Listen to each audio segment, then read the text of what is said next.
is the sound of millions of bags being produced here on the manufacturing floor for Envision, where 91% of employees are blind or visually impaired.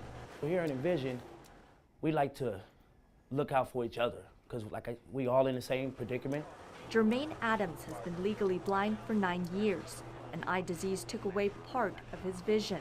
It was very hard, it really was, and it kind of had me real down for a while. He says it was difficult to find work until he discovered Envision 4 years ago. It was a great opportunity when I first got here, and I loved it ever since.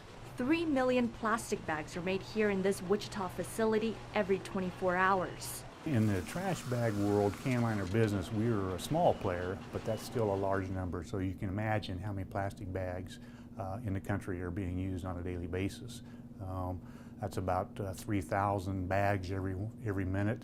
And they ship these products to more than 25,000 locations each year. We put out so many bags because we love what we do. Everybody here in Envision, they love what they do. And every box reminds people just who is making that product. All our bags are made by visually impaired people. Each product goes through the hands of those who have trouble seeing, but they don't lack passion or pride for their work. I love what I do. I put my all into what I do because I want to send out the best quality work. I want to make sure my customers are very happy all over the world. Their biggest customer is the U.S. military. These reflective belts are also made at Envision and are used by military men and women. And these bags carry what they buy. A lot of people in the government know where the bags are coming from. We've been doing it for so long. It's very often they say, oh, you guys are the ones that supply us our trash bags or our grocery bags or something like that. So it's a good feeling that people know where the bags are coming from. A product made right here in Kansas by the men and women of Envision who want you to know this. Some people, they may look at, people with vision impairments, people that's totally blind and say, hey, they're limited to what they do, and we're not. We can do anything that anybody else with vision can do. Those who work here are grateful Envision started 85 years ago and continue to carry out its vision. I hope we can continue to grow, and we've been around since 1933, and hopefully we can be around for another 100 years. A large majority of these plastic bags go to commerceries on all military bases. So next time you see one of these plastic bags, you'll know that it was made right here at this Envision facility by Pawnee and Water Street. Reporting in Wichita, Lily Wu, Cake News. A former beauty queen and Survivor winner hails from Tonganoxie, Kansas. And so does a small business that's dressing royalty like the Duchess of Cambridge, Kate Middleton. It's gratifying for me to know that Tonganoxie gets this exposure, but this town needs, it's more than exposure. Growing up in Kansas, this is one of my favorite things to talk about. Yeah, look at this. Annie Hurlbut is the CEO, founder, and chief creative director for Peruvian Connection, a clothing brand headquartered from her family's century-old barn in northeast Kansas. Kansas is an amazing place. It really is. It's an inspirational place. More than 100 people work here in design, marketing, and distribution of these mail-order products. We spend a lot of time making sure that that garment is wearable, is gorgeous when it comes out of the box. Well, most of the products can be found at one of the 7 retail stores in the U.S. or the UK.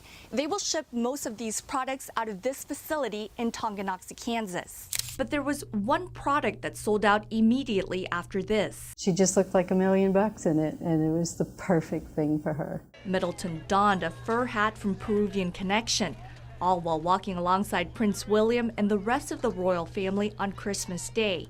And papers around the world took note. Middleton's sister Pippa, along with their mother, had been longtime shoppers of Peruvian Connection.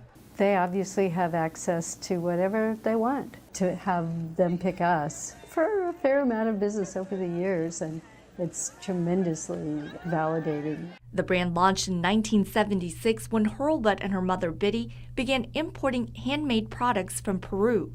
While a college student studying abroad, she fell in love with the culture and textiles of the South American country. When I really fell in love with Peru was when I went up to the Andes. And it was this alpaca fur coat bought for her mother's 50th birthday that eventually caught the eye of the New York Times. Fast forward to today, Peruvian Connection has grown into a worldwide brand, making $70 million in sales last year. Very proud of our products, and I'm going to take a bow for the whole organization. There's so many people involved with it, most of whom are right here in Kansas. The founder hopes the brand will grow into a major fashion label that continues to be created right here in Kansas. Well, this is a Tonganoxie house. This is a business that has always been here, and it has drawn, inspiration from this place in so many ways. Reporting in Tonganoxie, Lily Wu, Cake News. Tim Blurton is the CEO of this multi-million-dollar company. It's a history that starts in Wichita, always been in Wichita. In those days it was called Rose America. It was founded by a Kansas couple, Kay and Tom Hanna, and then progressively they were making things out of leather, so they started to make collars and leashes. That business, now called Hyperpet, started in a small building in southwest Wichita with nearly a dozen employees. It's now supplying major retailers like Walmart with its pet toys, accessories, and food for dogs and cats. More than 60 people work at this Wichita facility in design and distribution. These products are handpicked by workers right here in Wichita. Hyperpet products are also found at major stores like Cabela's right here in the pet aisle with their bright green and black tags. Managers here say they're proud of these products from Kansas.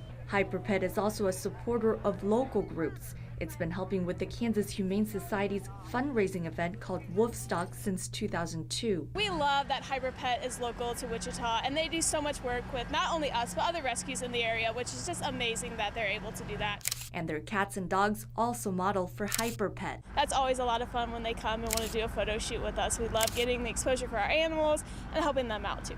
Despite the company's massive growth, Hyperpet's CEO says he's committed to keeping the brand right here in Kansas. We're sort of under the radar, which we need to fix, because we'd love more people in Wichita and in Kansas to know that, hey, we're here and these products are coming from the Kansas state. Reporting in Wichita, Lily Wu, Cake News.